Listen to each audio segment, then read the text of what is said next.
Today on the Worldview Bros, I'd like to start off with a quick recap of our series on happiness. We have discussed in our last shows that the question of happiness is simple and yet somewhat complicated.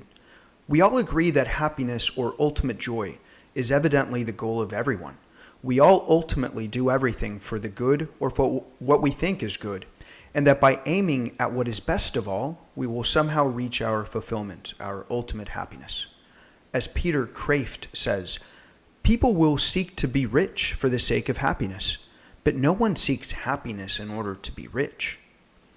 We learned from Aristotle a useful grid for categorizing three major contenders for the ways of life that lead to happiness: pleasure, virtue, and philosophy, or pursuit of wisdom or truth. Aristotle's final answer to this may be fairly summarized as that virtue is the natural end of man, and it will bring fulfillment. Truth is able to inform societies and families that they may foster a good upbringing and education in virtue. And pleasure is simply an effect of living out this life. So we see that truth, virtue, and pleasure actually all play a hand. A final key Aristotelian idea, and this is also something we saw in Dennis Prager's book, Happiness is a Serious Problem, that happiness is found not when we seek it directly, but when we seek the good for the sake of the good. But even though this is wise, there is still a critical flaw to this line of argumentation. You see, we started this channel with a series on human nature, and we summarized the view of some of the wisest people in history that tell us that we are moral beings, able to distinguish the law of nature, to distinguish right from wrong and the advantageous from the disadvantageous. This is intrinsically connected to our nature, so our virtue is to live according to it. Aristotle does not say that this is super easy, but he explains that virtue requires an upbringing, a proper education, where not only the household, but the city at large is devoted to virtue. But in the history of civilization, we see that this is very often hard to come by. In fact, it never really works out perfectly. This is where I think Aristotle's teaching is somewhat lacking, because even when a society, a family, or a person has clear insight into what is right, we find it impossible to live up to it perfectly. In fact, we fail miserably. Why is it? Why is it that we fail to do what we clearly know to be good, right, and beneficial? As C.S. Lewis says, two facts are the foundation of all clear thinking about ourselves and the universe we live in. One, that there is a law of nature, and two, that we can't help breaking that law every day.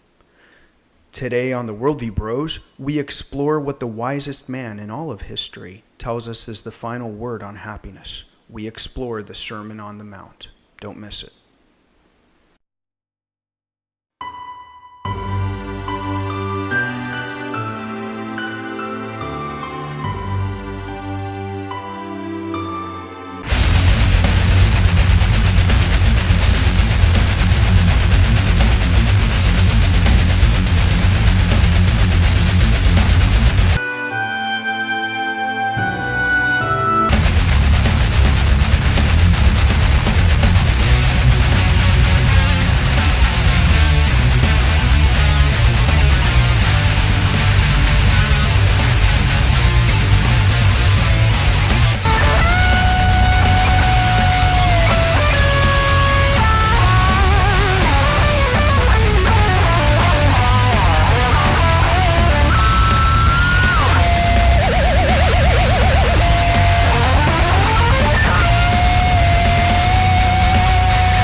Good morning, my fellow human beings, and thank you for joining us here on the Worldview Bros. I'm Sal.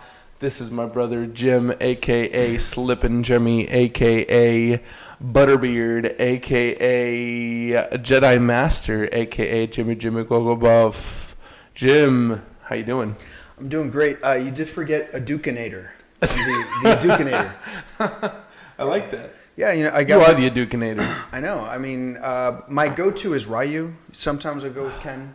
But, the strategy, you just go a Duke and a Duke and a Duke and a Duke. That's what I try to do. I'm always sitting here like, I can't move my thumb fast enough. And you're just like, a Duke and a Duke and a Duke and. I'm like, whatever, man. Okay, get a life. I'm trying. No, just kidding. We got a lot in store for you today. This is our 4th episode on happiness. Okay, excited. Kind of coming to a close. We're going to be breaking apart the Sermon on the Mount, the Beatitudes. Oh my gosh, I'm excited. And just kind of going a little bit deeper on that happiness, on the Christian viewpoint. And make sure you follow us on Facebook, like our page, follow us on Twitter, on Instagram, at the Worldview Bros. Email us at theworldviewbros@gmail.com. We're always loving these questions and just thoughts, Shout out to our cousin Nathan. Oh yeah, he had some awesome, great stuff on Endgame. That was cool. Some great comments. Yeah, really loved it. We'll bring the shout outs back too. Oh yeah, yeah. So how do you do Instagram? Like, it's just pictures, man. It's like on your phone. Yeah, I do it on my phone. Okay. It's easier. Well, actually, you can't even post pictures on the online platform. You have to do it. You have to have it on your phone. Oh, see, I've never done I mean, you can go to like Instagram.com and like see someone's page, but in order to post, you need to like post on your phone because it's all about taking pictures and sharing them. I'll join all the cool kids. Yeah, dude. Okay, I'll do that. Yeah, we have one of those, by the way. Yeah, okay. Yeah, we got one. Okay. Yeah, and we got the Twitter. Okay. All right. We'll look at that. So, again, we're just excited to kind of bring this happiness topic to a wrap.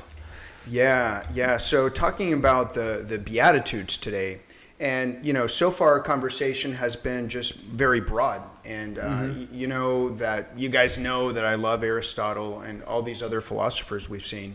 But, at a certain point, I actually kind of toss a lot of that all out the window because Jesus provides the perfect answer to this. Right? Yeah. And we're coming at this straight up. I mean, there's a lot of wisdom in the teachings of the Greeks and other philosophers. And so what I think that Jesus' message on this goes above and beyond that. And in some regards is actually strikingly different, as we will see. So. Yeah.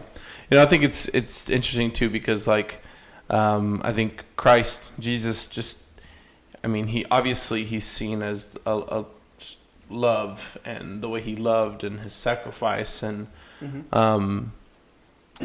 of more that that loving side of him, but right.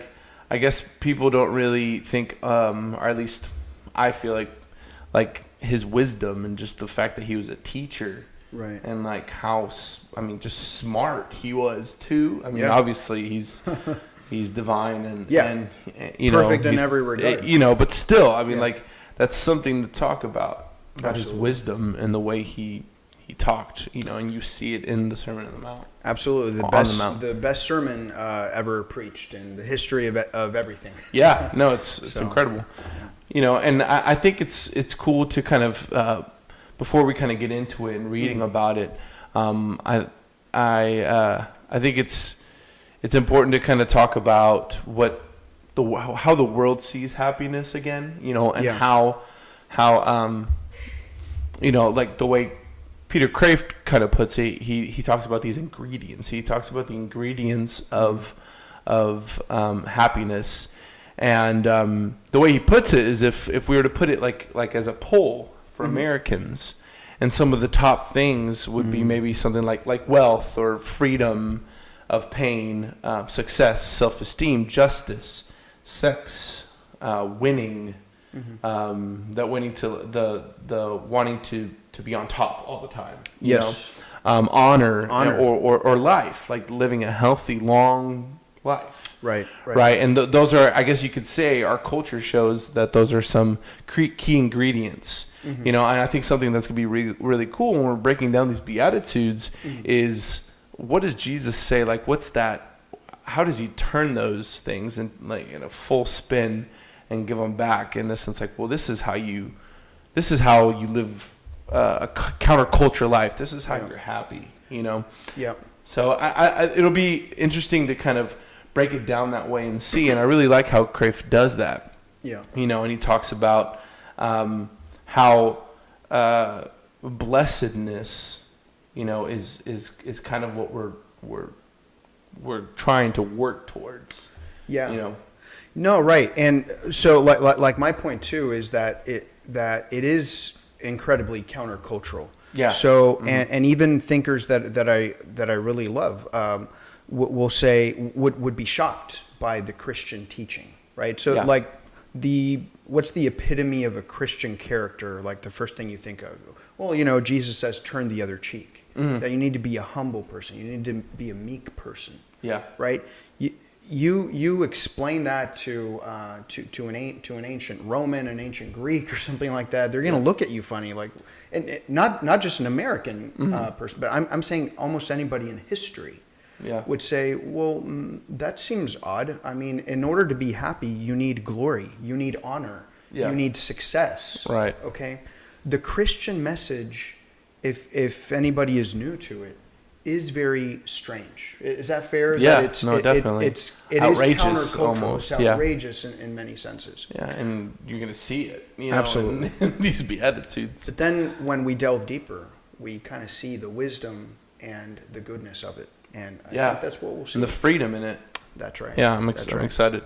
Let's do it. Let's get into it, man. Yeah, so this is Matthew 5. And the Sermon on the Mount is called also the Sermon of the Beatitudes. And I guess first, like, what does beatitude mean? And it comes from the Latin of essentially a deep happiness. So Thomas Aquinas, even back to Augustine, he would say that the epitome of happiness is to have a beatific vision.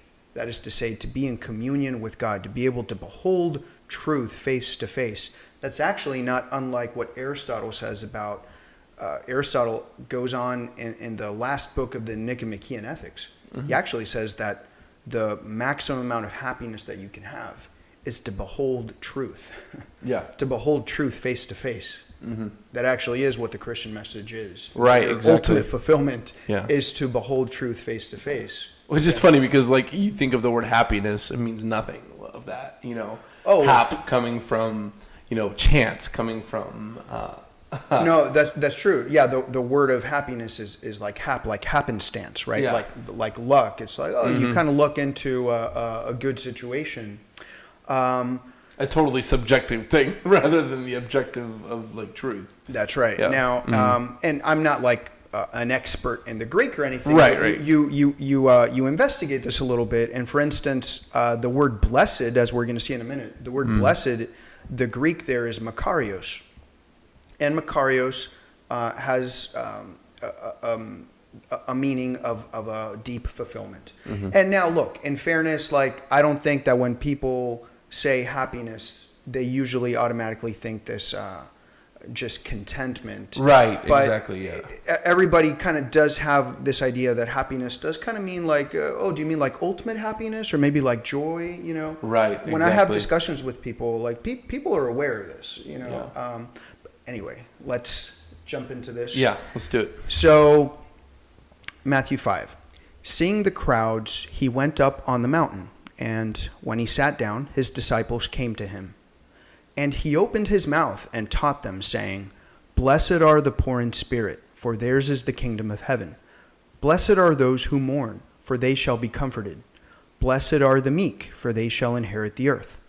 Blessed are those who hunger and thirst for righteousness, for they shall be satisfied. Blessed are the merciful, for they shall receive mercy. Blessed are the pure in heart, for they shall see God. Blessed are the peacemakers, for they shall be called sons of God. Blessed are those who are persecuted for righteousness' sake, for theirs is the kingdom of heaven. Blessed are you when others revile you and persecute you and utter all kinds of evil against you falsely on my account. Rejoice and be glad, for your reward is great in heaven, for so they persecuted the prophets who were before you. Blessed are the poor in spirit, for they theirs is the kingdom of heaven. Mm-hmm. So let's talk about the first part, poor in spirit. Yeah. And that is that Christian attitude. The Christian attitude, that's where you start. You start with a poorness in spirit. Yeah. Right? I mean, and you can say it's a response to the wealth, okay? But more than just a material poor, but it goes deeper. Of course, deeper into the soul, poor in spirit, exactly what it says, but I mean it cuts even deeper than that, cuts deeper than what someone would even just think, like, oh well, I shouldn't worry about being rich, Yeah. I should worry about, like, what is the state of my soul, what is the state of my spirit. Yes, you're right. What is the condition of our spirit? Yeah. And that's like we were saying in the introduction, that we're all aware of the moral law, but we're also aware that we fail to live up to it. And the point is, what is going to be our response? Mm-hmm. Is our response going to be kind of like lie to ourselves that, oh no, I actually do a great job. I'm doing okay. Certainly I'm fine compared to other people. Mm-hmm. Or do we kind of recognize, oh man, like I'm actually not doing the things that I know are right. There is something wrong with my desires. It's a recognition that somehow it almost seems like it's because of an external supernatural factor that our desires are out of whack. Our desires are out of whack. We fail even when we know what the right thing is. We fail to do it. And so recognizing that we have that poverty in our spirit. I really love John MacArthur. Maybe some of you guys know John MacArthur. And because when you see the word poor, does that just really mean poor, or what does it mean? And in the Greek, again, going back to the Greek, there are two particular words for poor that could be used. There's the word tochos, and there's the word pens. And the difference there is pens is not the word that is used. The word that is used is tochos. So what's the difference between pens and tochos? Pens is a poverty that is not a severe poverty. Somebody who's like, pens means that you have to work daily for your food. So it's like you're living paycheck to paycheck, right? Yeah. So you're not wealthy, okay, but you're getting by. Compared to tochos means that you literally need to beg for your subsistence. Yeah. So what's the point that is being made? The point is that we are beggars in a spiritual sense, that we can't find fulfillment in and of ourselves. It's impossible we're spiritually poor in the fact that we're ultimately incapable to rescue ourselves from this problem that we have, this problem in our heart that we have. Because we rely, it's that relying completely on Christ, relying on His promises, on His goodness. That's right. Yep. And of course, we see this theme all over the Bible. I mean, for instance, in Luke 5:32, Jesus says, "I have not come to call the righteous, but sinners to repentance." Mm-hmm. Yeah. Right? I've not come to call the righteous. In other words, those of us, and we've been there, where we think that no, we're all right. We're just going to figure it out on our own. Mm-hmm. I'm kind of just ignoring. I'm ignoring this thing that we actually all know deep down, that we fail to live up to this moral standard that we know exists. And how can that be rectified? The only way that can be rectified is for this external power that would change the condition of your heart. Yeah. And to make it so that you actually are desiring what is right and good. Right. So yeah. I mean, it's all over the place too, and we see it in Isaiah 62, verse 2. But to this man will I look. Here's God talking. Now listen. To this man will I look, even to him that is poor and of contrite spirit, and who trembles at my word. It's the man who shakes on the inside because of his destitution. Like that's... Yeah. I mean, that's awesome. It kind of makes you even kind of tremble a little bit, That's right. And I mean, and like you said, it's all over. It's all over. That's it. And the next beatitude is really kind of along the same lines as this. Yeah, exactly. Kind of with we were talking about that similar theme that we see in the four Beatitudes. Right. So I mean, blessed are those who mourn, for they shall be comforted. And that's the thing. I mean, when we recognize this spiritual poverty, when we recognize that we fall short, mm-hmm.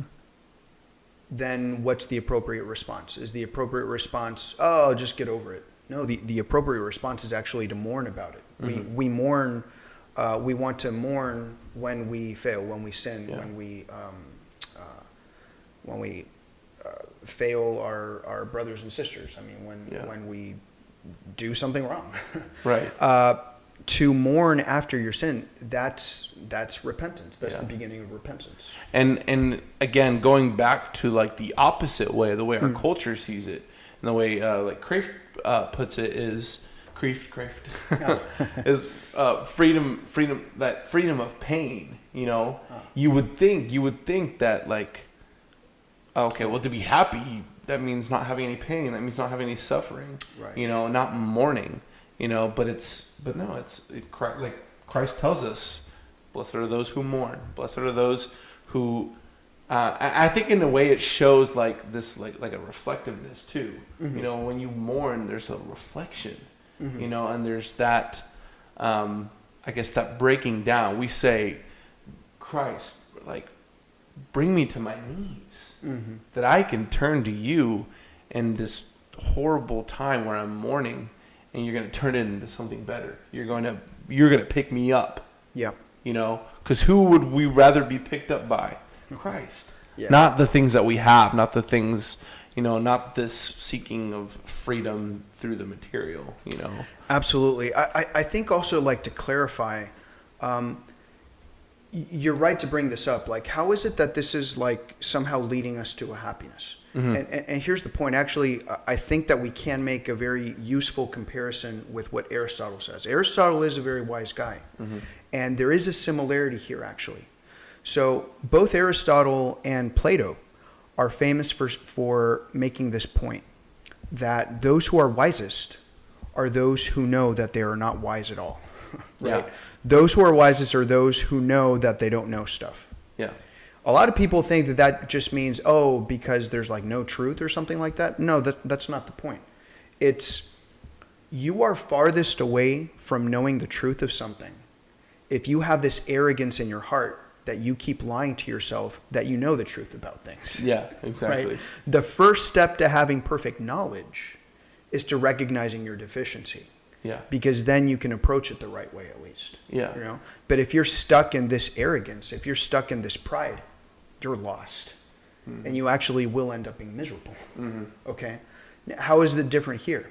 Well, for Aristotle and for Plato, it tends to be more of this intellectual thing.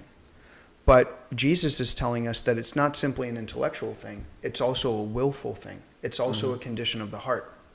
So we're not going to be able to start desiring the right things that are going to make us happy until we start to first recognize that there is a problem of the heart. No, we're broken. That human beings do have a problem in the heart. And I mean, it's no coincidence that people who go through addictions, people that are getting over things like that, mm-hmm. That's the number one thing. That's always what you hear. It might even be a cliche, but it's the truth. It's like it starts with admitting you have a problem. That's right. You know, you go through the 12 steps. You go through yes. I mean, like that's the heart of getting over an addiction. Yep. You know, and in this case for us, very true. it's the brokenness. You know, and you know, people might think that there's that. Okay, well, you know, being a believer, it's so. You feel, maybe people would think, I would feel trapped. I would feel trapped. But on the contrary, there's freedom in the fact that, again, who's the pick-me-up? The Lord Savior, the Creator, the Almighty Good. Yep. You know, so. Right. And the other thing MacArthur says about this, that when we talk about mourning, we're not talking about just being sad about like, oh, I'm so sad that I'm not making enough money, or I'm sad because this happened to me or that happened to me. No. The mourning that is spoken of here is mourning over our deficiency, mourning over our moral deficiency, mourning over our sinfulness is the thing. Yeah. Let's anything else on that? No. Let's look at. So, sorry. Can I let me bring up this quote to Christina Rossetti. I just have to share this. I have to share this with you guys. This is great. I don't really know Christina Rossetti, but John MacArthur pointed this out from this author. And she says, "Am I a stone and not a sheep, that I can stand, O Christ, beneath thy cross, to number drop by drop thy blood's slow loss, and yet not weep? Not so those women loved who with exceeding grief lamented thee. Not so fallen Peter weeping bitterly. Not so the thief was moved. Not so the sun and moon, which hid their faces in a starless sky, a horror of great darkness at broad noon. I, only I. Yet give not o'er, but seek thy sheep, true shepherd of the flock. Greater than Moses, turn and look once more, and smite a rock." Wow. That's so cool. No, I'm in like what all of this references, right? So, essentially she's saying, what if I don't have that mourning, right? Like, if we consider what Jesus did because of this, right?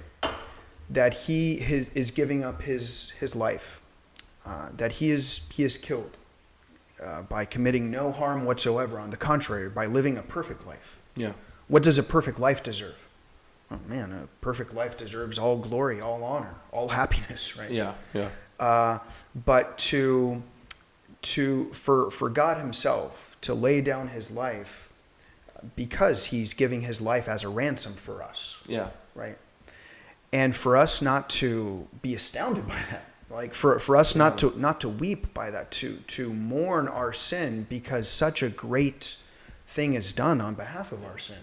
I think it's easy to just see like the ends, and seeing that, okay, well, he rose from the dead and he's victorious and we're victorious.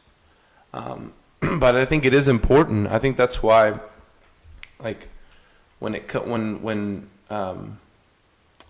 comes to just really breaking down what that is, what he did for us, the sacrifice, and basically the whole message of the New Testament, like it is heavy. Yeah, it's heavy, and I think it's important to really again, going back to the realizing that we're broken, and that we need fixing, and that just as much as we need fixing, people in his time when he lived and walked the earth needed that as well. And of course, it's easier to see his sacrifice when you're there and you see it in mourning, right? It's a little hard to like think about it since we weren't there, But it's just as important because we're just as broken as the next person. The people before us. I mean, I just love that poem because it's basically a prayer saying,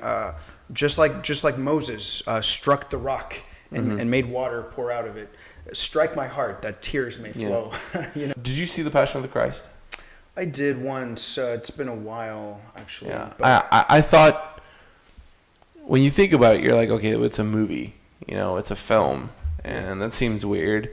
But I remember seeing it for the first time, and it didn't break me, and it didn't make me cry because, so gruesome, and so obviously he's being tortured and it's horrible. He's on the cross. No, it broke me and I cried because it helped me put to word. It helped me put an image to what we hear that all the time. Christ died for you. He loves you. He died for you. He died for you. Okay. Oh, awesome. He died for me. Yeah. No, he died for me. Like that happened, Yeah. And I mean, it was. I thought it was incredible that they were able to do that, and it really helped me to understand kind of that my brokenness, right? Yeah, you just think about it quickly. You don't internalize it. Yeah. Sometimes, I think the movie can be helpful to. It was cool. Forces your mind to, hang on, that's how it happened, right? Yeah. Yeah. Yeah, and I mean that was part of his humanity. It was you hear this before, Christ God could have just sent angels and just take him down and free him of the pain, Yeah. But no, it was part of the mission. It was part of what he was there for. It was part of his humanity to suffer, Yeah, and the issue is, of course, that God is all holiness, right? Mm-hmm. And so it's impossible for us to make up if we sin. If it's like breaking a perfect piece of china, right? Mm-hmm. Even if you break it with a little crack, it's broken. Right? Yeah. And you're not going to be able to put that back together because you don't know how to put china together. Yeah. So it's when you break perfection, how do you mend perfection? Yeah. I ask you, Sal, if you break perfection, how do you mend perfection? You can't. Right. The only way that perfection can be mended is by perfection. Yeah. Only perfection can mend perfection. Mm-hmm. So Jesus had to suffer the complete wrath, right? Pay the complete penalty of violating perfection. Mm-hmm. And that is an incredible, an infinite wrath, in effect. Yeah, and, definitely. And he was the only person, or the only, the only reality that could have fixed this. Yeah, exactly. And so, anyway, that actually ties into the next point, which is meekness. Blessed are the meek, for they shall inherit the earth. And I don't know, for me, it is a little bit difficult for me to differentiate this. I've been studying some other pastors, and it seems kind of similar to the poor in spirit. Yeah. Right? And what John MacArthur. Kind of like this dying to yourself. Yes. Yeah. And you guys should check him out. He has a series on this. And he says that it's focusing on kind of the same thing, coming at it from different points of view. Mm-hmm. So the broken in spirit, if we say that we're broken in spirit, that we're poor, blessed are the poor in spirit, that's centering on our sinfulness. It's like realizing, oh man, I'm sinful, right? When we say that we're meekness means, oh man, look at God and look at me. So it's kind of the same thing. It's like it's a humility. Like both points are the point of humility. Exactly. And we're humble because we're sinful, and we're also humble because, by contrast, wow, look at God's holiness. So now it's like we've been mourning our own problems. Yeah. But now we're able to actually lift up our head a little bit, and we're astounded by this mountain of holiness that is God. Yeah. We're like, oh, you know, and that's meekness. And this is something that should apply in other facets of our life. It's like, you know, when you see, it could be anything. It could be in sports, like in basketball, or it can be in knowledge. Like, what's the proper way of life of like a scientist, for instance? Mm-hmm. Well, a scientist like a Stephen Hawking of today, or other famous scientists of the day, they should live in meekness to the giants that came before them. Yeah. You know what I'm saying? Yeah, I think of it like in sports. Like when LeBron James is on your team, I'm sorry, but I mean, this dude is great.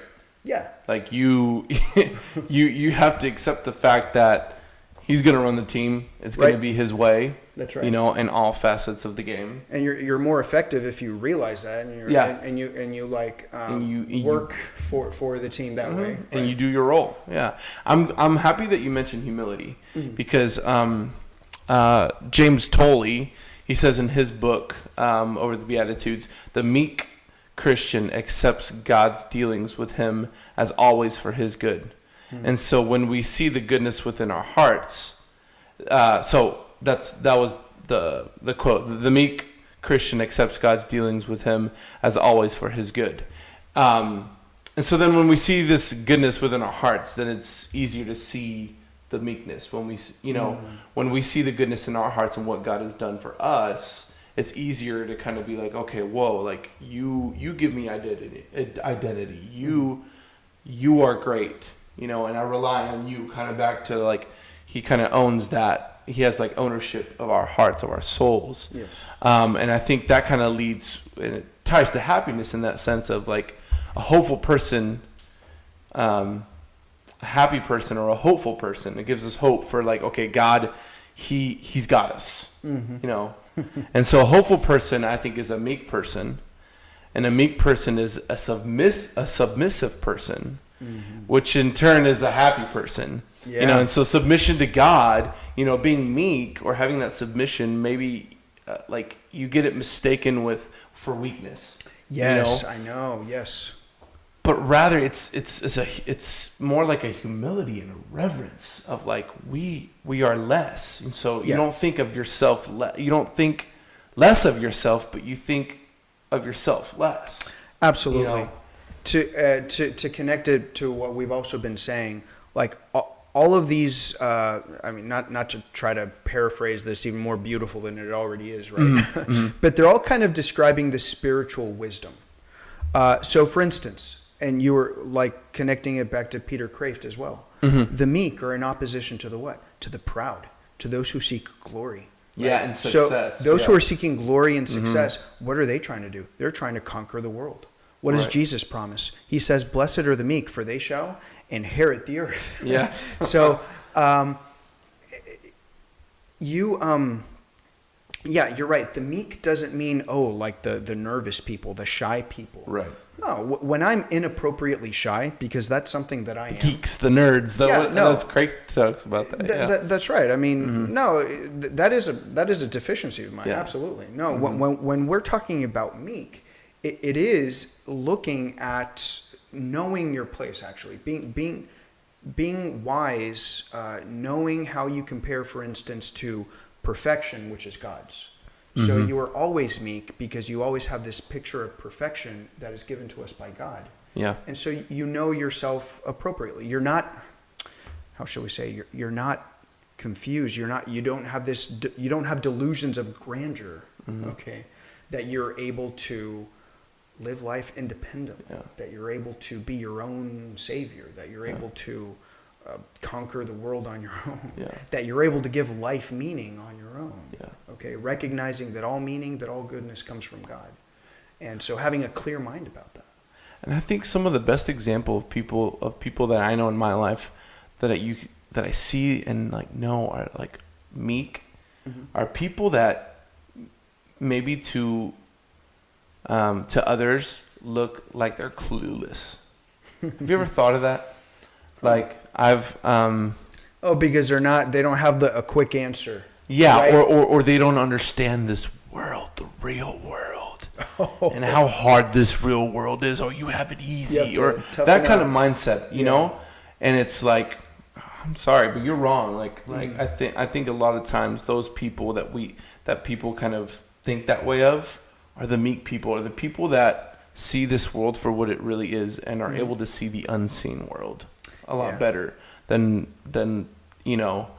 so preoccupied with the material, or so preoccupied with like trying to seek that freedom from pain of this world. Yeah, that's right. So I don't know. I can think of people in my life that I've seen that are that way. To others, they might come across as clueless. But in reality, they're living a meek life. and by the way, and as you say this, I'm thinking this, like when we're describing these qualities, I mean, these are things that we strive for. Like I'm not meek. I mean, you know what I'm saying? Yeah, like, exactly. This is what God is working in our hearts, that we become this more and more. So that's another question. Like when Jesus says that this is the case, is he simply saying that, make sure to do this and then you're going to be rewarded with this? I think that it's something like that. It's both things.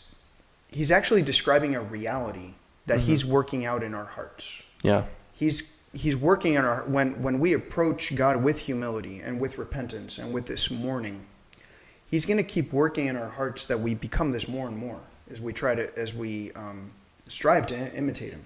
Yeah. But ultimately, it is the work of the Holy Spirit that is working this in us.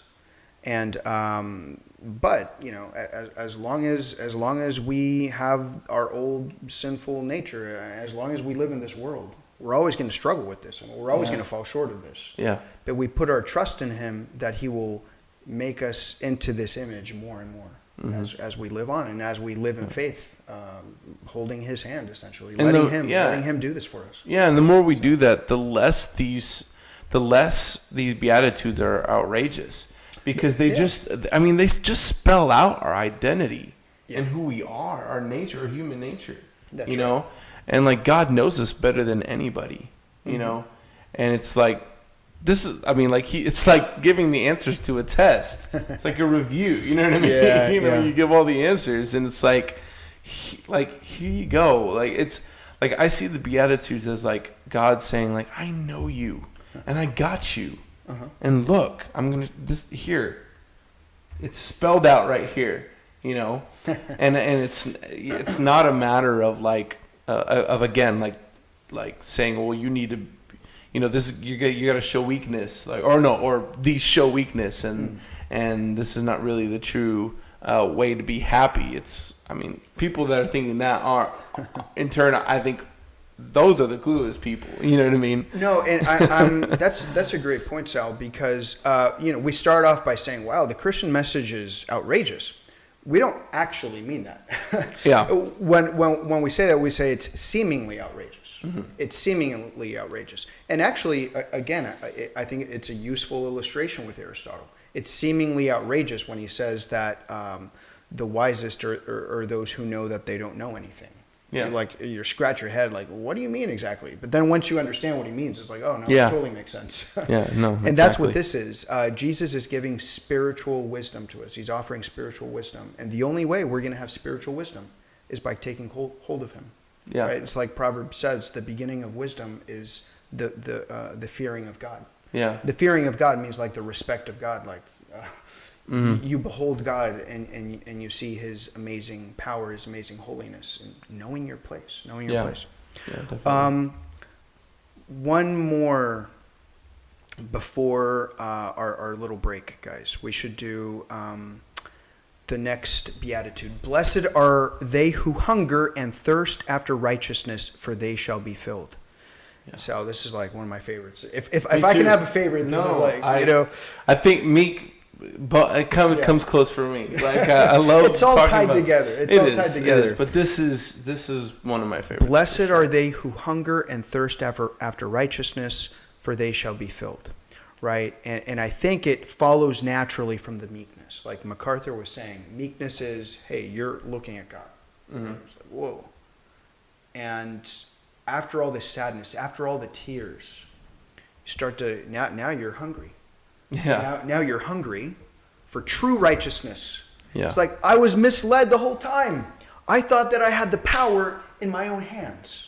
Kind of like the ring of power in the Lord of the Rings. You think that the answer is with you, that you can use that power on your own. It's actually a picture of relying on yourself. And then you realize, no, you're completely on the wrong path. It's kind of like, if we think about it mathematically, you have a car going with a negative velocity, meaning it's going left. You're far away from going that way, because that was the right way to go. How are you going to get to the right way? You can't go that way right away. What do you have to do first? You have to slow down. Yeah. You have to slow down. You'll actually even eventually have a velocity of 0.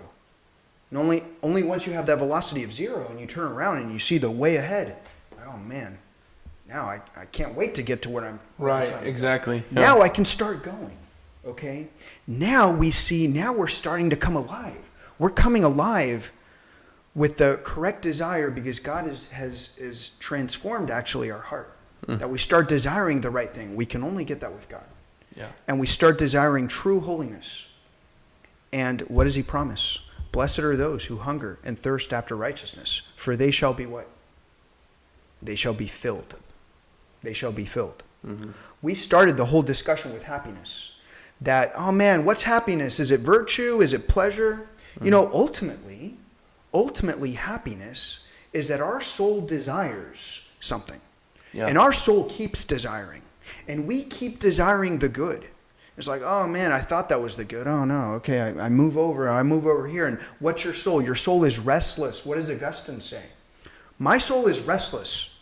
And our soul is restless until it finds rest. Yeah. And where does it find rest? It only finds rest in the author of all truth. It only finds rest in the author of all goodness. It only finds rest in the author of all beauty. It only finds rest in the author of all being. It only finds rest in being itself. Yeah. That is God. Right? So... And not in our self-esteem, not in our own... and I think that's one thing too that, like, I mean, it's easy. Like, some people might look at this as like, okay, so you mean to tell me that just Jesus is the answer to everything? Oh yeah. Well, yes, it is. He is. That's the whole it's point not a about. Cliche. That's the whole point about what God is. God is the. And like, I understand, like, when we are in a broken world, and we have this human condition, right? Mm-hmm. And people go through hard times. People have depression. People are addicted to things. Like, I mean, it's broken, right? Yep. And lots of times people tend to think that the answer is to build your self-esteem, to build this like inner like, I can do this. I'm great, know. Right. And I mean, that's well and fine to think, have confidence in yourself and be. I get it. That's like strive something good. That's like the common sense solution. Yeah, that's like a common sense solution. But it goes further than that. It goes further. It's that thirst for righteousness. Yeah. And knowing that it's not about me. Right. And it's such a contradictory way of like. It's such a contradiction, It's like, well, I'm having a hard time, I have this addiction, or I'm depressed, or I have this and that, I'm broken. Right. So I should think of myself more, right? I should have a pick me up. I should think you got this. Right.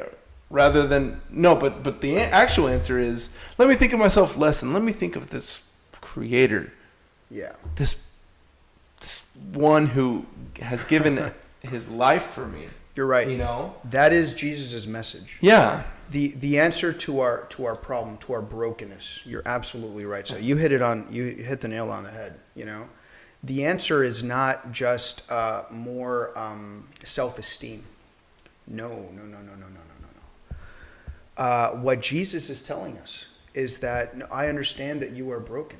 You have to put your faith in me. Put your trust in me. The Christian teaching is that we become one with Christ. Yeah. By putting our faith in him, we become one with him. Mm-hmm. And this is insane. We participate in his being. Right? Mm-hmm. That's the mystery, actually, of God becoming man. That's the mystery of Jesus taking human flesh. Yeah. Uh-huh. He does that because then we become literally a part of his body. We become a part of his being. Yeah. And when God, when we die, and God looks at us, that's why he doesn't judge us by our merits. Yeah. See, we don't earn our way to heaven. When God judges us, when he looks at us when we die, he's actually not looking at the wrongs that we did. He's looking at the fact that we are one with Christ. Mm-hmm. Christ lived the perfect life. Christ atoned for all sins. He lived the life that actually merits an eternal reward. Yeah. And that's how it is.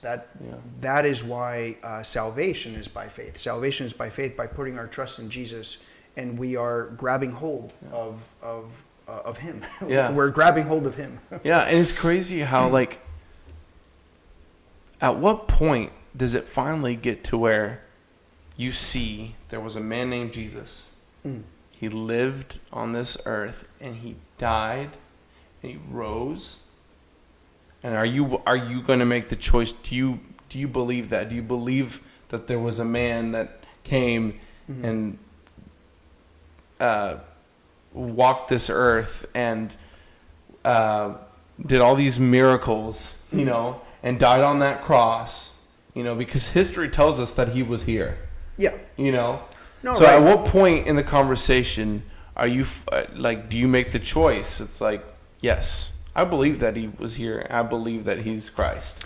Oh, yeah. And it's not a question of blind faith. It's not a question of blind faith. I mean, that's the whole point of Jesus performing his miracles and making it clear. He is showing himself to the world, and it's a historical record, and it's well documented. And I guess what I'm trying to say, my point, what I was saying is that, like, I don't know, I've had many conversations with people about Christianity and why Christianity is so powerful and why there hasn't been anything greater than it, right? Yeah. I mean, we can go in circles. We can talk about Scripture. We can talk about, you know, God's promises. But all these things, there's all great things to talk about. Yeah. But my question is, at what point do you stop and say, you know, like, Jesus walked this earth and he did these things? Everybody must answer this you know, question. Everybody, do you believe in him? There it is. No, you know? that's true. And you're right. Like, he's laid it out for us. It's there, you know. Everybody must answer this question. And C.S. Lewis put it best. You look at Jesus and what he says, he is either a crazy person. He's either a lunatic. I was waiting for that, yeah. He's either a lunatic or he's God incarnate, man. Yeah, exactly. You look at the wisdom that he actually portrays. Like, nobody argues like, oh, yeah, if you live that way, man, you're going to be an awesome person. Like, unbelievers will say, well, yeah, Jesus was a great, wise person. Really? Like, was he just a great, wise person, and then he says, I am God. Yeah. Eat my flesh, and you shall live. Like, what? He's obviously insane. No, he's not insane. He's actually telling the truth. Yeah. So everybody must come to this juncture, and it's, you know, if ultimately you don't believe, like, here's the most famous person in history. Yeah. The most famous person in history. How do I answer that? I invite you all, if you're not Christian and you've followed through with us this far, because you're welcome to watch our show, I invite you to look into him historically, but more importantly, to look into him in the Bible, in the Word. What does he actually say? What do the disciples say?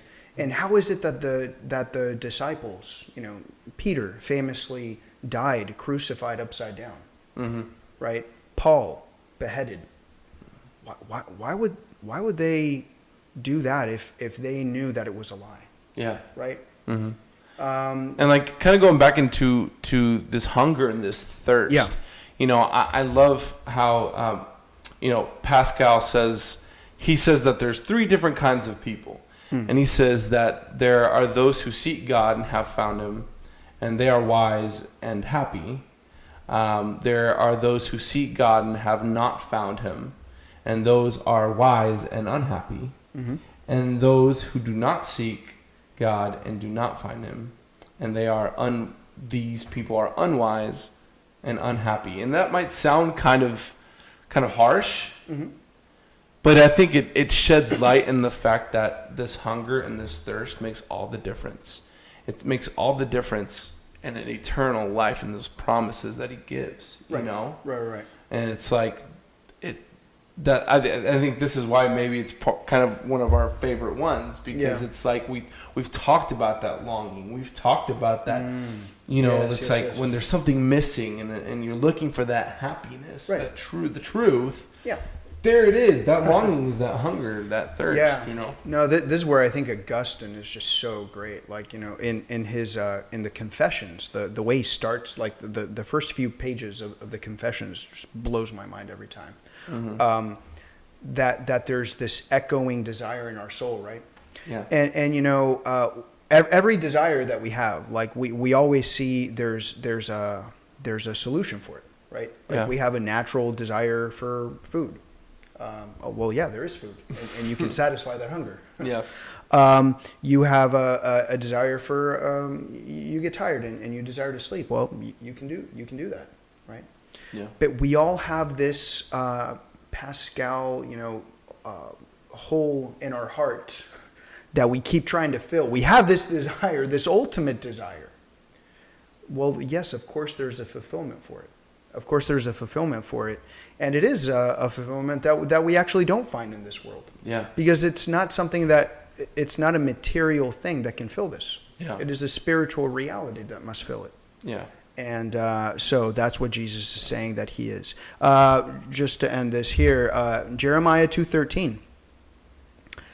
They have forsaken me, the fountain of living waters, and have hewed them out cisterns, broken cisterns that can hold no water. Okay, so God is saying people have tried to fill their cistern, this water, with water that they try to find somewhere. Mm-hmm. Okay, but they can't contain it. They're broken cisterns that hold no water.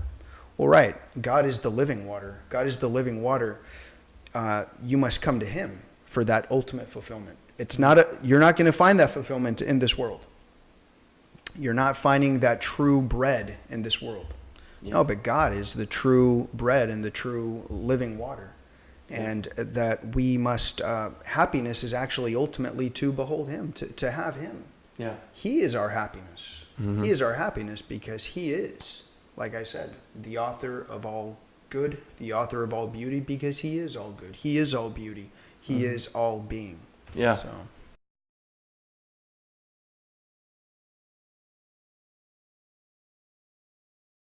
All right, so let's get into our game. We're gonna call this 5-second movies. Okay, so basically what it is, it's gonna be like catchphrase.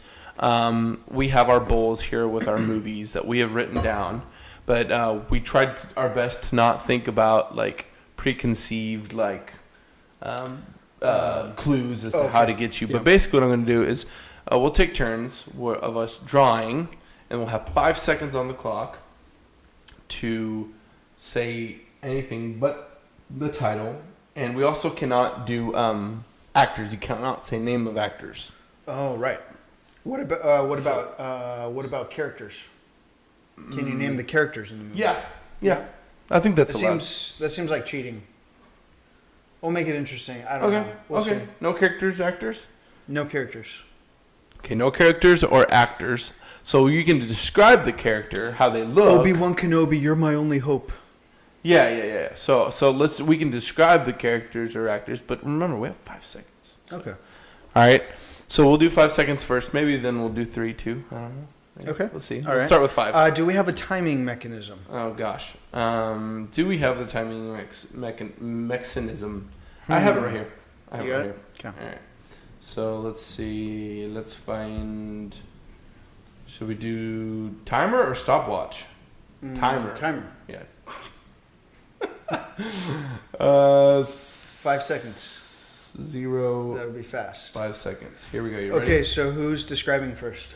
You? I'll draw. All right. First. This is the pressure's on. I know.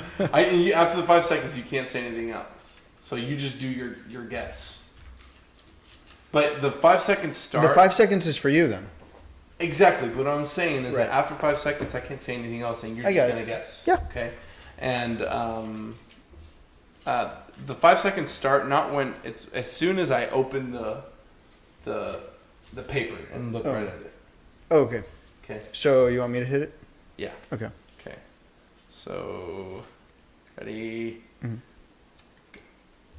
Hey, Adrian! Rocky. Hey! Oh, I said the name. You said Adrian. You could have just said, Ayo! Oh, no, you could have said, we did it! Yeah, I guess. That's good. I like it. That's fun, though. It's still fun. Whatever. Okay. I'll try not to do that next time. All right. Same with you. Next it's your turn. Oh, my turn. Got it. Yeah. Okay. We'll just go back and forth. All right. Ready? Hang on. Oh. Go. We're going to need more guns. Oh! Wait, we're gonna need more guns. Oh, dude. I think I may have said the line wrong, but no.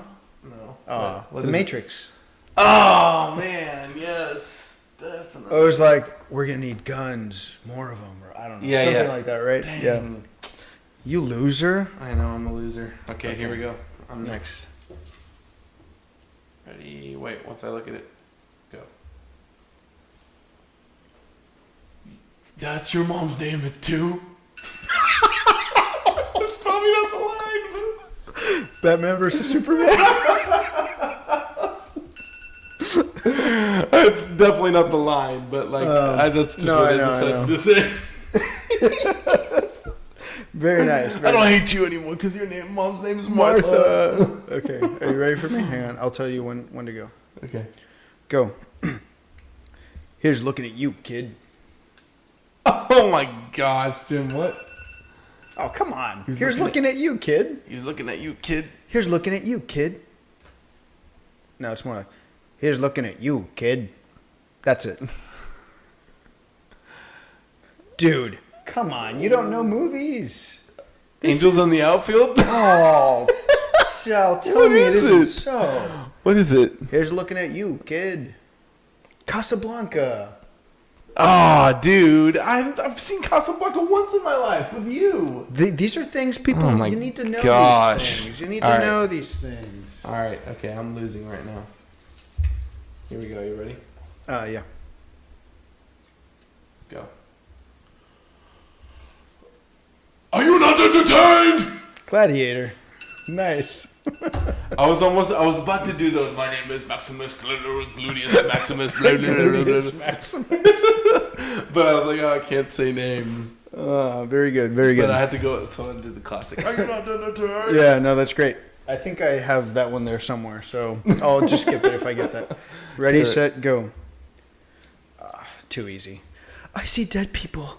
Oh, signs. It's not signs. Oh, no, Sixth Sense. Yeah. Same thing, though. Same thing. I shouldn't have done that movie. I should have tried to think of something else. That's too easy. Sixth Sense. He was dead all along. Let's do 3 seconds. Okay. Let's make it interesting. I think even though I've messed them up or just not known them, but I think the ones we've gotten just pretty quickly. Yeah. So, here we go. All right. Wait, I'll tell you when to go. Ready? Go. Again! I know! 3 seconds. Oh, no. No, the 5 seconds is fine. You panicked. Can we pretend that we're doing it again in the 3 seconds? I want to do... I have a good one. I just panicked. I don't know what they're going to think. Whatever. Let's just do it because this is for the funny part of it. All right. Ready, set, go. Hey, you guys! The Goonies. I just wanted to do that. Hey, you guys! Okay. Ready? Ready, set, go. Too easy. Freedom! Oh, Braveheart. Yeah, wow, I'm sorry. Yeah. I had the easy ones too. Okay. Are you not entertained? Yeah. And there you guys. Okay. We'll do 1 second after a little bit. We should do 1 second. How do you even do that? Like, no. It's. I think the time is already like at the limit. Okay, 3 seconds is good right now. Yeah. Let's do a couple more of them. Ready? Go. So go. Year 34. Year 34. Oh, come on. Hang on. I talk about this all the time. You do? This one's an easy one. Oh, Year man. 34. Come on. I mean, it sounds like what's his name? Year 34. Yeesh. Oh my gosh. You're gonna be like, I'm an idiot. Yeah, probably. Who says year 34?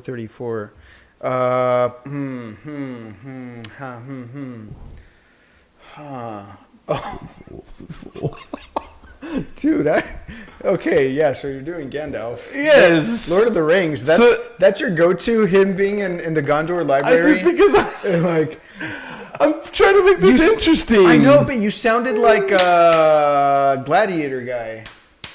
What? Yeah, I don't know. Gladiator guy. What are you talking about? What's his name? The actor. Oh, Yeah. Russell. Russell. Yeah. But no, is it Brand? That's embarrassing. No. What? Russell Crowe. Crowe. Yeah. No, I was light years away from Lord of the Rings. I did not know that you were doing Gandalf. At least, I mean, you can impersonate. At least, but I've done that joke so many times. I do that line all the time. I don't think I've heard it myself. I haven't paid attention. I'm sorry, dude. Okay, I shouldn't say that. I'll say it off the camera later. Okay. I've done this so many times. Now I know that you're just like giving me like you just not even. Wow, I'm hurt now. I'm hurt. Sorry. Whatever. Here we go. All right, ready, set, go. Oh, yeah. Well, I hesitate because it's the same movie. Oh. Yeah. Okay. Hang on, let me do another one. Wonder what was your go-to? Huh? You're late.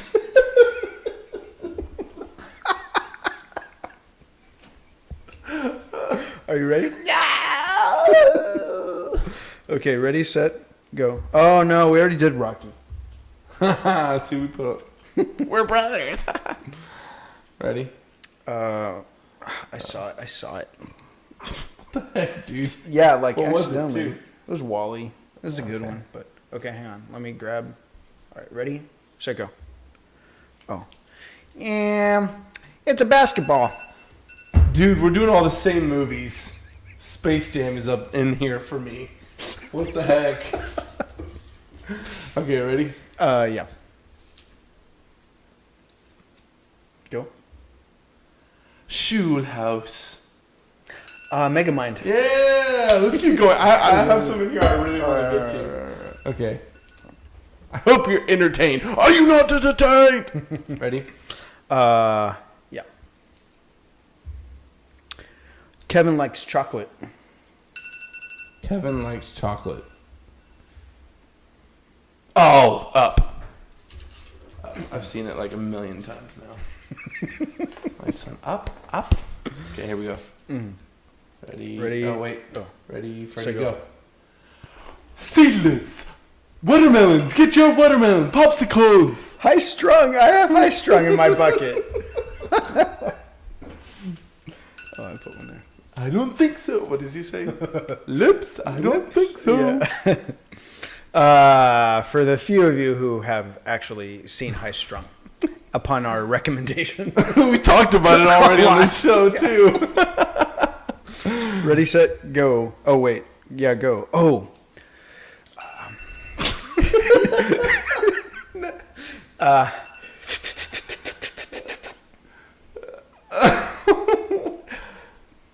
What? I just think The Office. Faba beans and wine. What's the wine? I don't even know. What is this? Clarice.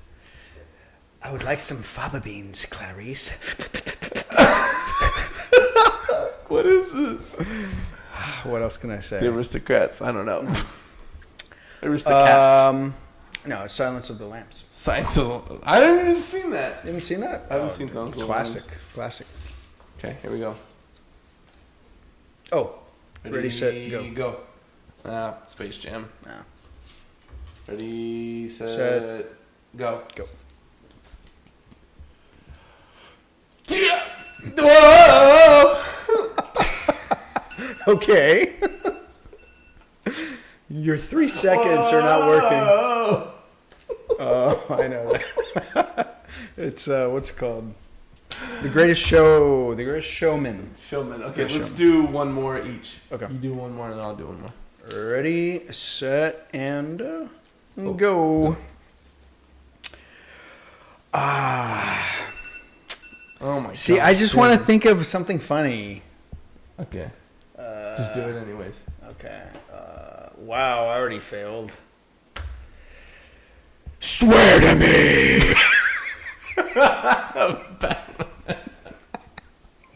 Ben will like that one. Okay, here, I'll do one more.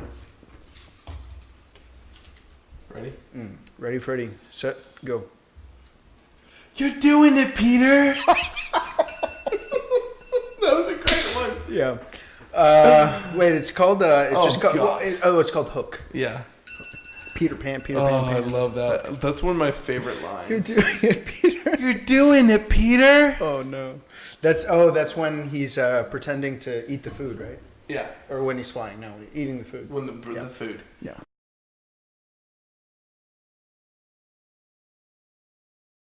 All right. So fun game, Jim. I like that one. I like it. Let us know. I don't know, just which ones you liked. If there's any like one-liners you really like in some movies, that'd be great. Leave a comment for us. Let's get back into it. Beatitudes. Yeah. Here we go. The next one is now the next three. I really think kind of tie together a lot. Four. Right. And what John MacArthur says that I think is amazing is that it's almost like a foldable. Like they kind of go together. The first four Beatitudes are about the internal. I guess about the internal condition of the soul when you exhibit this property, and the next four are more like the manifestation. Yeah. So like the next one is blessed are the merciful. Sorry. How does the line conclude? Blessed are the merciful for. Blessed are the merciful, for they shall receive mercy. Right, of course. And that's important too, for they shall receive mercy. But here's my point. My point is, who is going to be merciful? Well, somebody who is poor in spirit, because you know what that is. Of course you're merciful, because guess what we all are? We're all beggars. We're all beggars begging for food. And only in that condition of the soul can you understand what it is to be merciful. And that you would be merciful, not because you're seeking a reward from that person. Like, somebody might say, oh, you're merciful because then it's going to work out for you later on. Yeah. No. You're merciful because that seems like it's the appropriate thing to be. It's the appropriate thing to be. Again, I think it goes, I love thinking, and we've talked about this before, I love thinking about Les Mis and kind of the comparing Valjean and Javert. Javert's justice, seek justice no matter what, it's the law, rather than, the story and the life of Valjean was all about mercy, all about redemption and others having mercy on him, so him having mercy on others. And I can see how like there is that thirst for justice, right? Like somebody can object, and like I part of my mind objects. Well, mercy, well, right, but don't we want like justice? Like, don't we want things to be right? Exactly. And the point is that things will be made right. See, mercy also goes with meekness.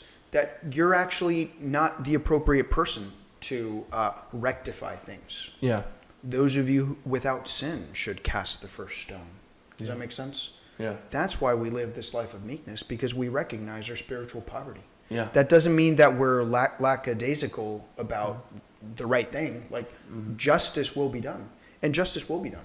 Yeah. And God will make all things right. I think that's the point. No, definitely. And then going into the next one, which is blessed are the pure in heart, for they shall see God. And it's right away, like going to the 9 ingredients again, and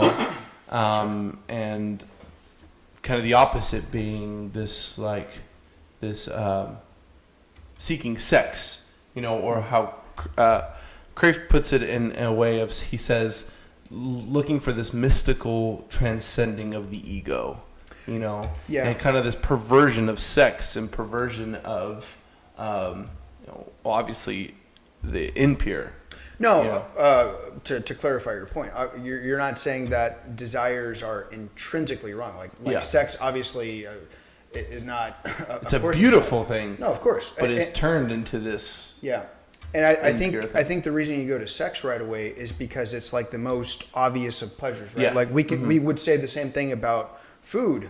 Like, It's the recognition that our desires are out of whack. Exactly. Right? Exactly. I'm going to speak for myself right now. Like, I mean, one problem I have, like, I do have issues sometimes with just being healthy with my weight and stuff like that. And it's like embarrassing to say this, right? It's like embarrassing to say, like, oh man, like I just want to go and get some Whataburger right now. well, you know Yeah, what? Maybe that's right really now. not right. And actually, it is like, again, is eating a burger wrong, Sal? Is it morally wrong to eat a burger in and of itself? Of course not, right? What can be wrong is just like not taking care to get your desires in the right order, right? C.S. Lewis talks a lot about this in Mere Christianity. Like, there's something wrong about like salivating over food. Like, oh my gosh, I just want to eat all this stuff, right? And it's the same thing that can happen like with sex, right? Yeah. Like pornography and stuff like this. Like, and there we see the desire. Lust in general. Yeah, we see the desire there even more skewed. Yeah. Like the example that he gives in Mere Christianity is, can you imagine people like staring at magazines of like hamburgers, which we kind of do that in a way, right? But everyone's like, oh, look at these hamburgers, kind of thing. Like, there's nothing wrong with sex. There's nothing wrong with eating the right way. Yeah. But we have to recognize that our desires are just out of whack sometimes. Yeah. And that's the problem. Purity of heart means that when God is working in our hearts the right way, is that purity in heart means that your desires are being toned to the right proportion. Yeah. Being pure in heart is that you see God. You're seeing God when you're seeing beauty. So when you see your wife, and you desire sex, you're not seeing her in a sense of like, because it's this transcending of the ego. It's, you see God, you see his beauty, you see his creation, you see that, Yeah. and that's when it's right. Right, and recognizing that all good things come from God. Yeah. Is your point? Yeah, absolutely. What I'm just saying is that it says, "Blessed are the pure in heart, for they shall see God." Yeah. If you don't see God, you're not living out that beatitude. Right. If you don't see God in that desire, and I mean, it's pretty straightforward. No, I'm with you, and the point is, okay, I get, I'm like even getting it even better, is that when the perversity of desires comes from seeing the thing in of itself as the end. Yeah, isn't it? Yes, exactly. When you see the thing in itself as an end, as like an ultimate end, it's like we keep making ultimate ends of things. Oh, that hamburger is going to make me happy, right? Or I don't know, sleeping with that person, that's the ultimate or something like that. That's a perversity, because you're not seeing God. You're not seeing God as the ultimate end. And when you see God as the ultimate end, all of your desires fall into place in the correct proportion. Yeah. All things are good. Food is good, right? Sex is good. All things that are a part of nature are good. Yeah. What can be wrong is pursuing in the right way, out of proportion, when our desires are out of whack. That's wrong. That's wrong. Yeah. My mind goes straight to also like, I don't really have a tendency to do this, but I know people that have a tendency of like when they get into something, like they give it all. It's like, it's almost this like obsession, having an obsession for something.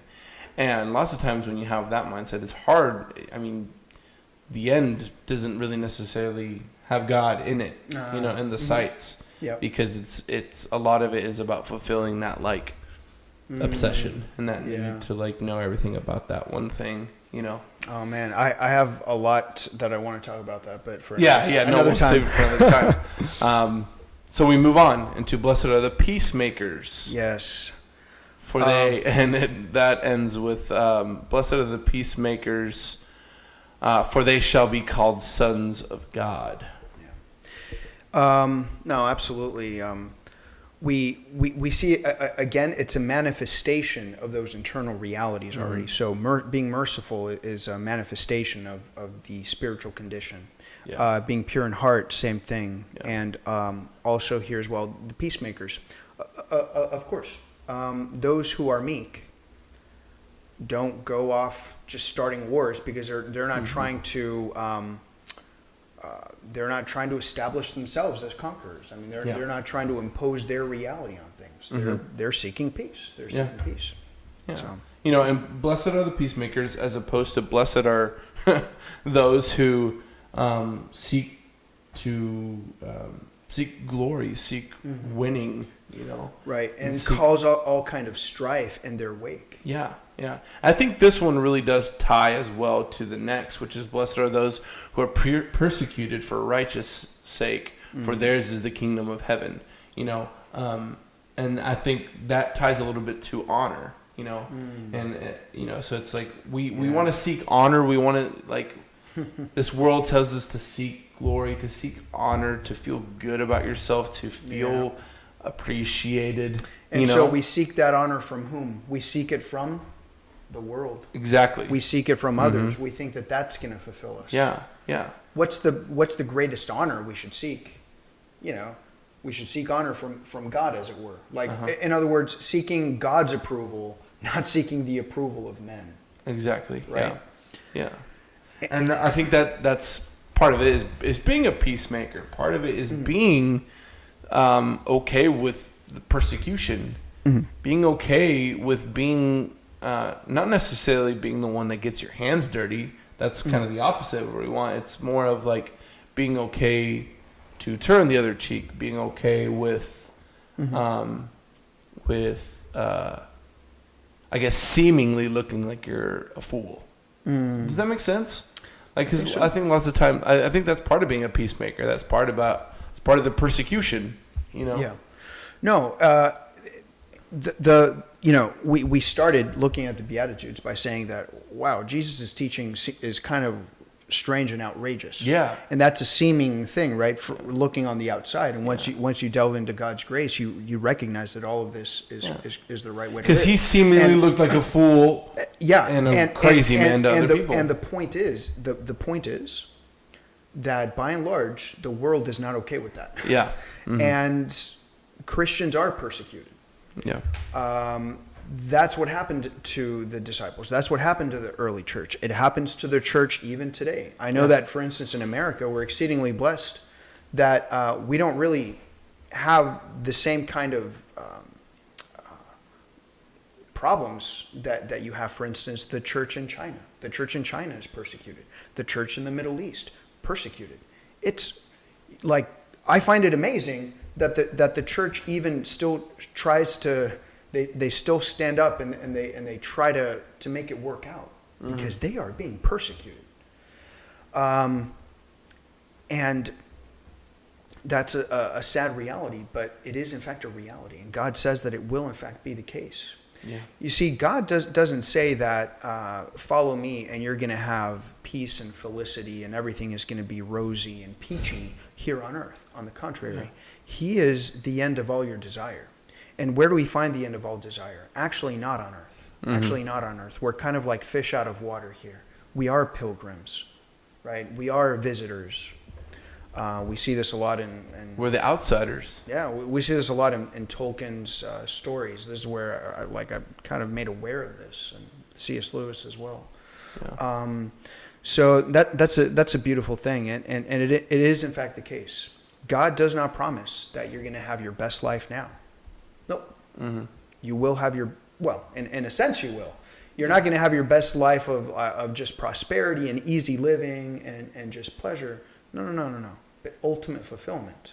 Yeah. Right? Even despite the fact that there will be trials. There will be trials and persecution. And it's crazy. I mean, he says, like, blessed are you when others revile you and persecute you and utter all kinds of evil against you, falsely on my account. Rejoice and be glad, for your reward is great in heaven, for so they persecuted the prophets who were before you.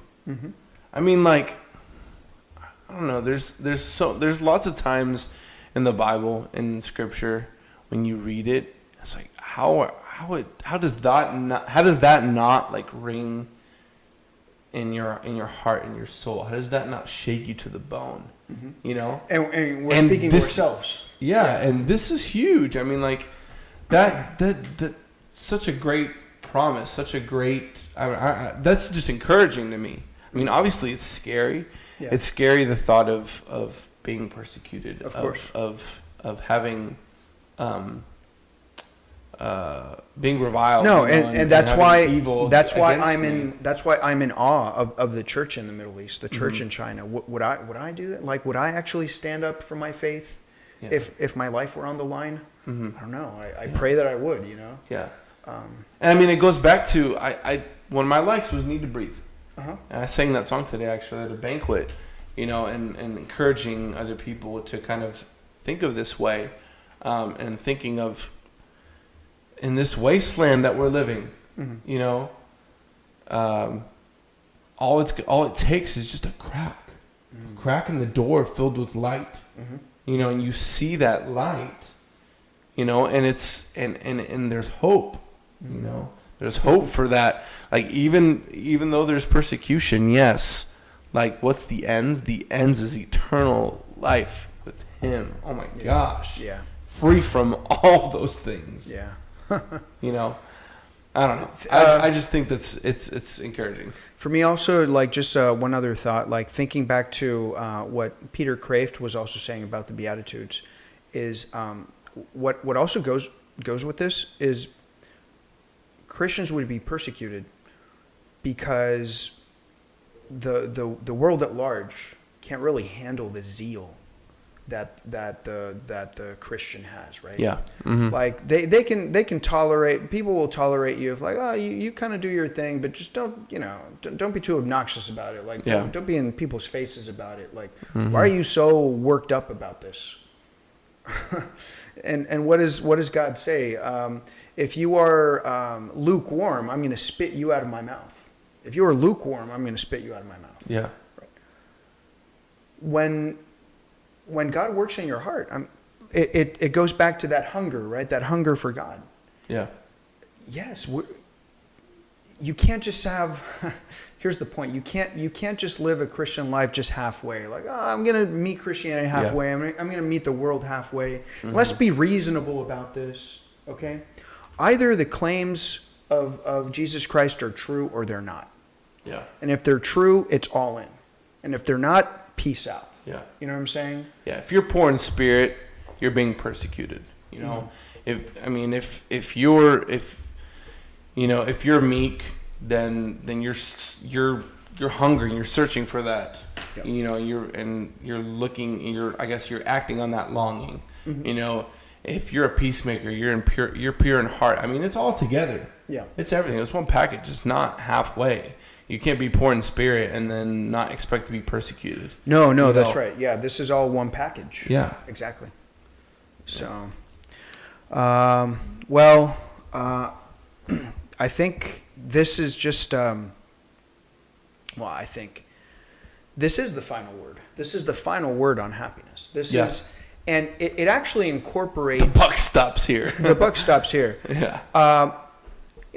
What would we say to an Aristotle who says, hey, what about, did you guys talk about justice? Ultimately we have this, we're moral beings and we're looking for things to be made right in this way. Yeah, it goes beyond. God's love is a fulfillment that goes even beyond justice. Yeah. Right? Mercy is a reality that goes even beyond justice. That God will make all things right. Okay. Yeah. All of these concerns, like the concerns that Aristotle had, they're right concerns, right? And that we're going to live our virtue. We're going to live our virtue as human beings. Man, God saves us. He doesn't only perfect our nature. He raises us to an even higher level. Why? Because God became man. God becomes man. Kind of elevates the human condition in a sense. Like this is a deeper theological question actually that we can explore sometime. But the point is, God is so beautiful because what He does when He saves us. So not only does He save us and put us back where we were, but He puts us up on a couch and washes our feet and is kind to us and is loving to us and gives us even more than we even imagined. Yeah. Is the point. Yeah. And I don't mean in material prosperity. I mean in spiritual felicity, that we can, not only can we come to God and pray to Him, but that we can come to pray to Him and call Him what? Not just like, oh, Creator. No. Father. Yeah. Not just, oh, Creator. That actually would have been just bringing us back up to par. Mm-hmm. Okay? But no. When God does things, he does things like in excess, right? Yeah. It's like, no. Not only can you come before me and say, yes, our relationship is restored. I'm your creator and you're my creature. No. I am your father and you are my children. We're adopted children of God, right? And not only does he make all things right in terms of justice, but he is our ultimate fulfillment. And in him we find ultimate felicity, ultimate joy, ultimate happiness. The buck stops there. Yeah, exactly. Exactly. So, and we quote a lot of these guys a lot. We talk, definitely one Mere Christianity, and I cannot recommend it enough. I mean, like, it's the way that C.S. Lewis is, and I think I've even said this on here before. The way that he breaks it down, the way that he is able to show Christianity in a kind of more practical sense, but without breaking. I mean, without like, I guess disrespecting it. I don't know how else to put it. Like the way he kind of shows it in a practical sense is still really enlightening. Yeah, and it kind of opens the door to what it truly is. Oh, right. And I actually, like, seriously, so I have some theological disagreements with C.S. Lewis and some stuff. But the way that he's able to get to, just so he's so brilliant, the way he's able to logically get to the kernel of certain things is unparalleled in my opinion. I think he's, if not the greatest thinker of the 20th century, he's in the discussion, in my opinion, for greatest thinker of the 20th century. Yeah. And so I bring this up because I think, if you're someone who's watching this and you feel like maybe you're lukewarm, or you feel like, hey, like, I want to know a little bit more, or, I grew up in the church, or I grew up with this, but I kind of want to make it my own, or I'm just curious. I think it's it's a really good book to start with. It's something good to look into. Yeah, or I would also recommend, since we went over the Beatitudes, like I said, I was studying up on John MacArthur, his commentary on that, and of course, ultimately to the source itself. Of course. I like to recommend starting with the Gospel of John. Actually, I think the Gospel of John is a perfect way to start getting into Scripture. Yeah. Sal, for me, ultimately, really embracing Christianity. Look, we of course grew up with it, right? Yeah. But there is a point in your life where you kind of you wrestle with the ideas on your own, and not just like, oh, well, that's what I grew up with. And for me, a lot of the influence was with Tolkien, with C.S. Lewis, but ultimately, and I think you can attest to this, that it's not until you're actually reading the scriptures for themselves, seeing Jesus' words, the way that he actually describes things. Because I've always had this thirst for truth, right? Yeah. And I had a phase where I believe that truth that means you have to specifically go with science. Only science is going to describe truth ultimately, right? Yeah. That's what the culture says in large measure. But we recognize that truth is not just material things, but immaterial, metaphysical things. Yeah. Once you realize that that's the case, and when you see the metaphysical truths laid out in Scripture, that is, to me, that's ultimately like the proof. Like when we talk about proof, like God's claims, is it something like we need to go get the archaeologists and do all of this work, all this scientific work to figure this out? In measure, yes. In part, yes. And Jesus is up to the historical scrutiny. Absolutely. It's there. Christianity is based on a historical claim. If tomorrow people can prove beyond a reasonable doubt, that here are the bones of Jesus, we're done with this. Yeah, exactly. We're completely done with this. Exactly. This is a religion that is based on historical claims. Yeah. Okay? But what's my point? My point is that the wisdom of Scripture itself, speaking to the truths that resonate in your soul, that's ultimately why I believe in Christianity. Yeah. Do I believe Christianity just because of blind faith? No, I believe Christianity because I believe that it explains reality. in the fullest measure. Yeah. It explains reality in the fullest measure. And you realize that when you explore and when you are reading the scriptures. And starting the Gospel of John, I think, is a great place to start. They talked to, they talk about that. Remember the episode that they did on the White Horse Sin, and they talked about how it's like believing, like they talked about faith. Remember the faith series? Yeah, the faith series. And how it's like it's not like, oh, you just believe harder. No. It's like, look at the history. Look at what he did. Yeah. Like it's right there. It's not a matter of like, okay, well, I guess there was this, and I guess I'll believe in that. No, right. It's faith. I know we have to. We'll do a series on faith. Yeah. Okay, probably one of the most manipulated and misunderstood terms. Yeah, we'll discuss faith in depth. At one point, definitely. So we'll do that. Awesome.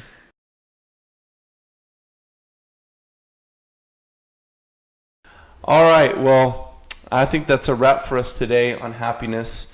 It's been a pleasure, Jim, just talking about it with you, and then just a pleasure or a virtue. It's I don't know, both. I'm not sure. I see what you did there. Okay. Thank you so much for those of you who have just kind of journeyed through this conversation, and it's been a lot of fun. It's been really great. Again, go back and check out our 1, 2, 3, everything that we've done.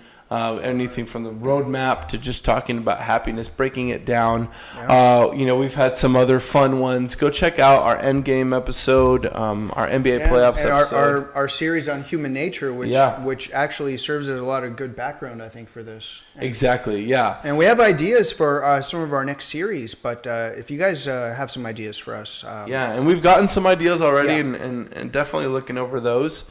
Again, just subscribe to our channel. Give us do us a solid and share. Share it with your aunt and your uncle and your friends. Hey, even if it feels like it's kind of like that, obligation, like, oh, I guess I gotta watch this. Yeah. But hey, whatever. Yeah, it's fine. We hope that you guys have been enjoying this discussion. Again, the whole point here is to have this talk and to talk about the important things in life. Exactly. I think we need more avenues like that. Exactly. Like don't spend your time watching cat videos. I don't know what you guys are watching right now. Okay. You're watching all your basketball stuff. Yeah. I guess that's all right. Yeah. Anyways, well, again, thank you so much.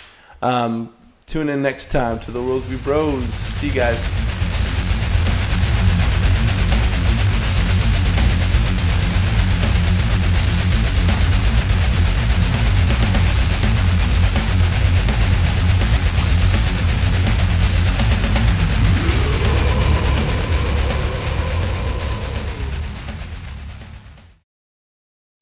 Ready? Here we go.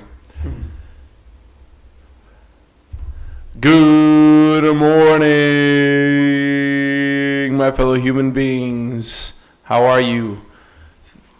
Let's do that again. Dang it. Okay, here we go. Good morning, my fellow human beings. Thanks for joining.